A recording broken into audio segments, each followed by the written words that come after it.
I'm giving it all up. I made a vow to the Chantry, and it was wrong to turn my back. Sebastian, listen to yourself. You're as impulsive now as the day you turned away from us.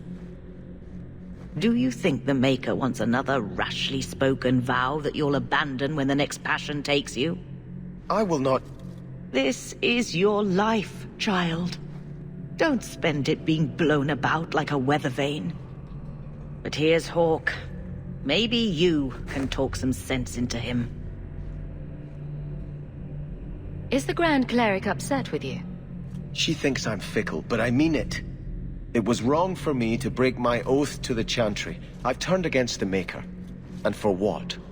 Why would I want to rule Starkhaven and deal with jackals like Lady Harriman for the rest of my life? If you give it up, what then?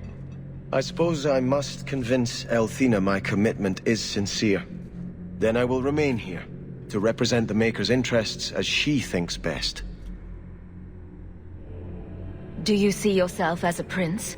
Or a priest? That's exactly the question I've been praying for guidance about.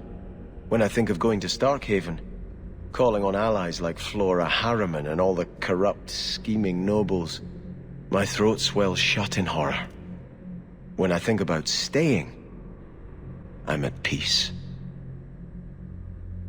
You should ask what's best for your people, not just for you.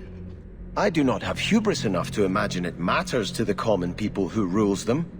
Kirkwall does well enough with no one in the Viscount's seat.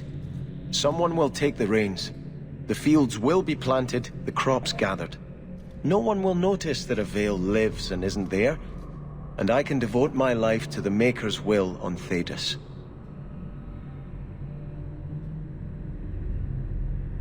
You're wise to stay here. No one trusts a man who breaks his oath. I cannot return to Starkhaven and subject my people to war without a clear sign that it's the Maker's will.